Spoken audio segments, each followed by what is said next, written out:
3BC. Hello, hello, hello, ladies. We are back. 3BC, another episode with Chloe One Solo and KC the Alchemist. Hello, ladies.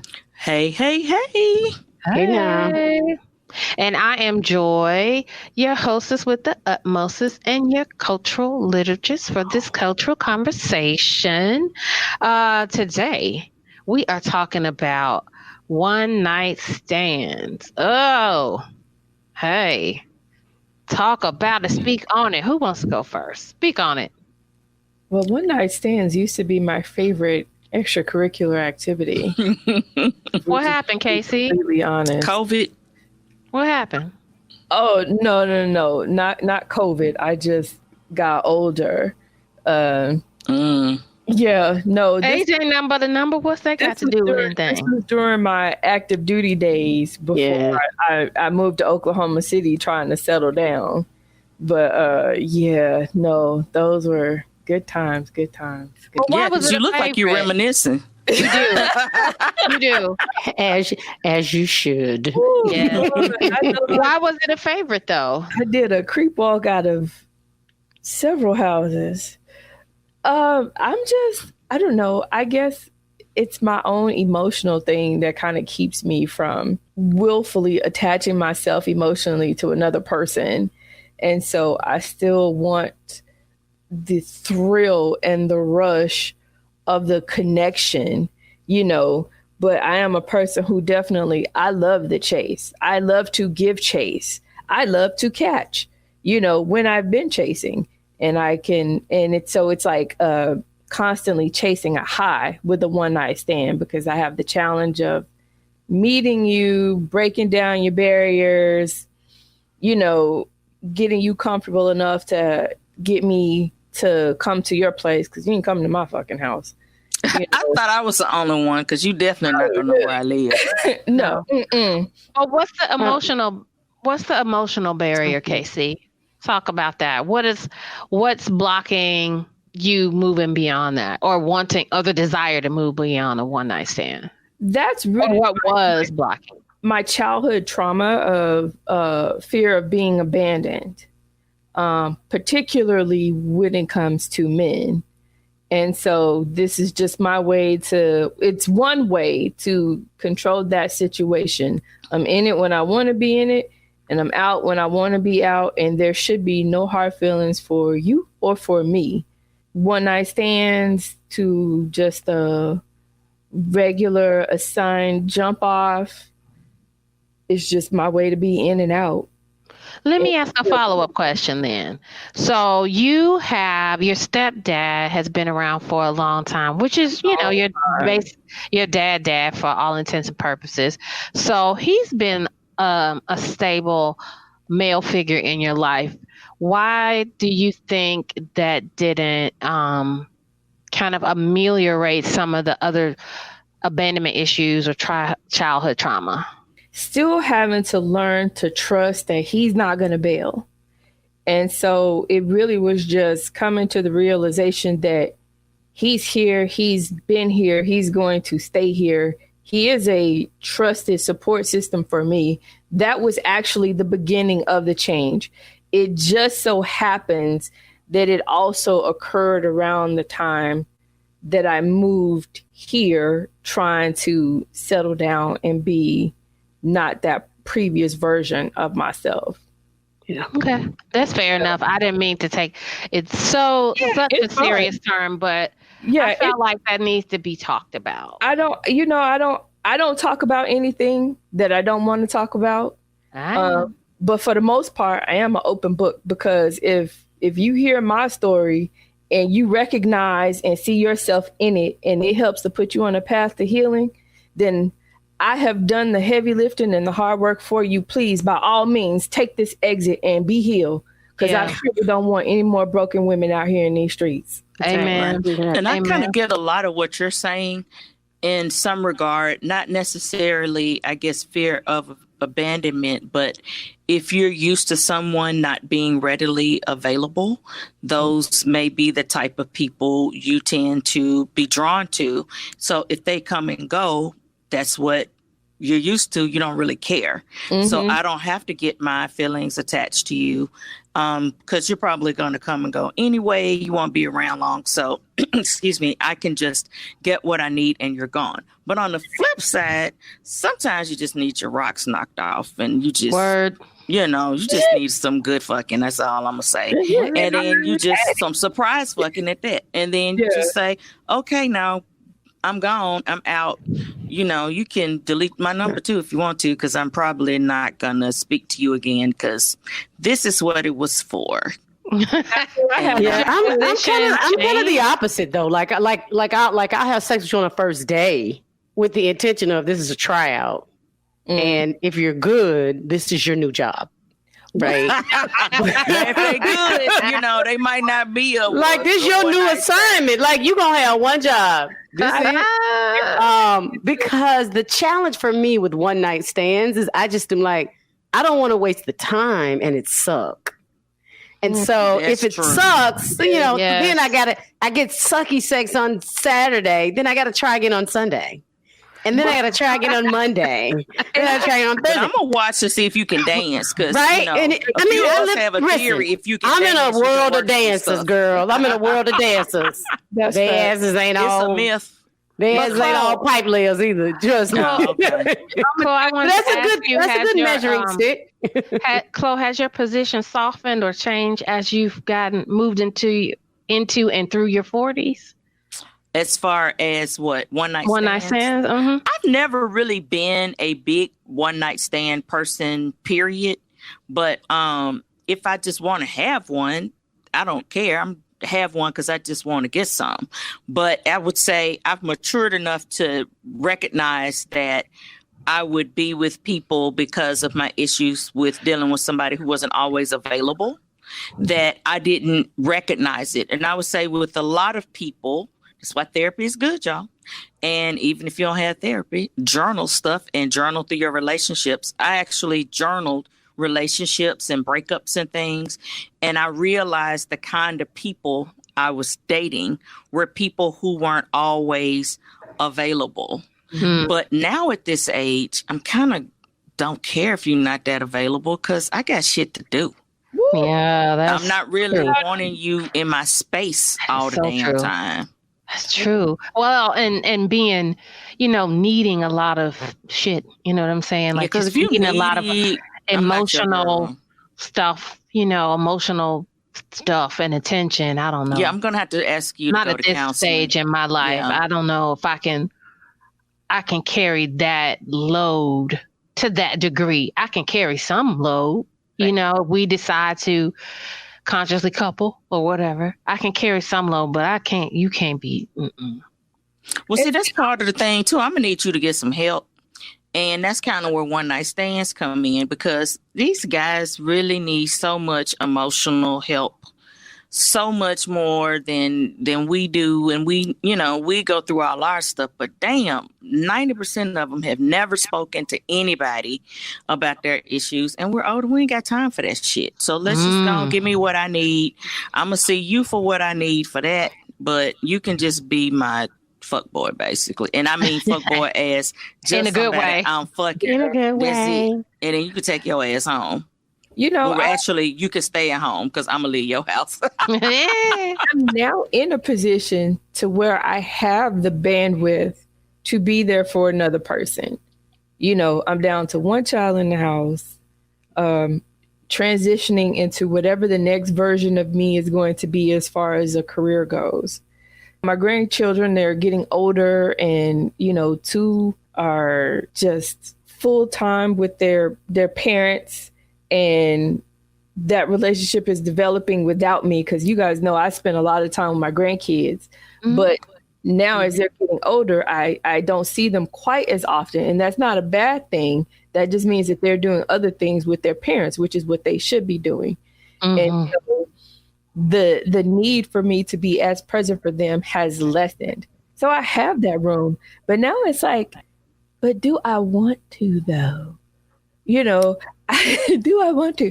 I would not feel any shame necessarily about going back to a one night stand lifestyle other than for safety. And I mean sexual. Yeah. Right. Safety is an issue. Physical and medical. And yes.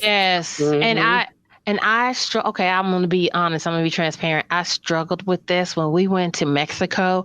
I met the most beautiful boy down in Mexico. Lord Jesus, I wanted to leave that club with him. He took us to the club. He was a towel dude at the hotel, but he was so gorgeous. He took us to the club. I wanted to leave with him. I did. But I was like, shit, bitch, I don't want to be on Dateline. You know, girl, that's how I'm always thinking. I don't want to be on Dateline or 48 hours. Neither one. That's what I'm thinking to myself. I was like, I was weighing all these options as, you know, it's kind of hard to think with somebody's tongue down your throat. I mean, that was cool. But I was still trying to think. He was a towel boy, right? I'm like, he the towel boy. Like, you know where he worked at. I was like, I know where he worked. Visitors that you don't want. That's what they do. That's why they hire beautiful towel boys. That's what for this purpose. But I would rather him have come back to the hotel or like on the beach or whatever than go to his place. Well, he can't do it at the hotel because that's where he worked. That's what he said. I was like, fuck. But trust me, that's what he doing. Like, I when wanted you leave, to. he got his other one night stands. Are y'all kissing your jump offs? Because I don't do it. Okay. It depends. I've kissed people before. Because here's the truth. Drinks. I want to suck your dick. I want to suck your dick. I mean, I don't know. Right. Ain't no difference. You whip out your dick. I think I was not finna suck his dick, but I definitely was kissing. I mean, it depends. Wait till you see it. Like when you see it, if it's beautiful, you're not going to suck it. Like, okay, not as beautiful as he is. You're right. But it was also, in fairness, a half a bottle of tequila later. Because I hear people say stuff like, well, I cheated, but I ain't kissed him. I'm like, that's stupid. That's crazy. But you just got to eat my pussy. What you can have a lot of sex without kissing. I have figured so help me understand the sacredness of kissing or the safety, or is it less safe? This is tell me that. Help me understand that. I do like kissing. I love kissing. I love kissing. The intimacy lies in the kissing for me. It does. So I can't give you that because remember, this is about this. I will hang from the ceiling for you. I will headstand back, bend, jump off the side of the tub if necessary, but you will not kiss me because if you want to get my emotions caught up, that's where you're going to do it.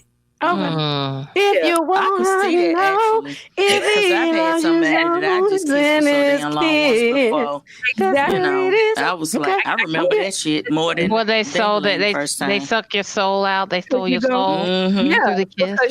Because that's how you're gonna get me caught up is if you kiss me. And so nah.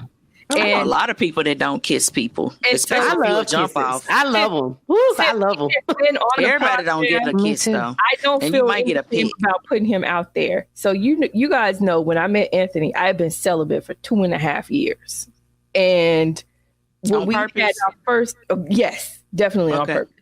When we had our first date, air quotes, I was kind of vacillating between will it happen, won't it happen? Because I was nervous after 2.5 years and after having spent over a decade with just one person, so there was a lot going into that first date emotionally for me. But I fucked around and let that man kiss me and it was over. I was done.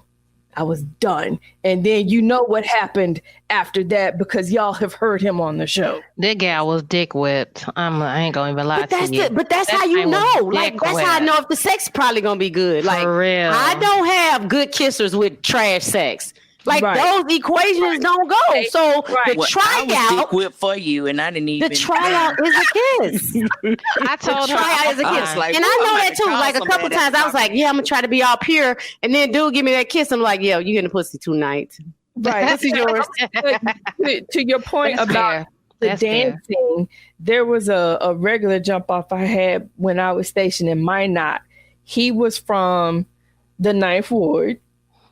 Where is Minot? Don't nobody know what it is. Minot is that Samoa? That's North Dakota. Oh. This dude was from NOLA. He could dance his ass off, and what he lacked in weight, because he was a slim dude, he made up for it in that hammer. And let me tell you, every twitch, shift, thrust that he could do on that dance floor, he doubled elsewhere. Yeah, I had one of those too. Yeah. And he was really, man, my God, the whole package, my Lord.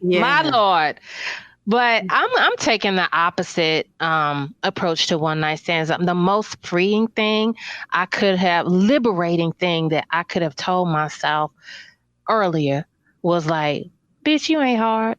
And that was the most freeing thing I could have told myself. Stop trying to act hard, because you ain't. So I had to realize that I wasn't about that life. I was trying to be about that life, but I wasn't.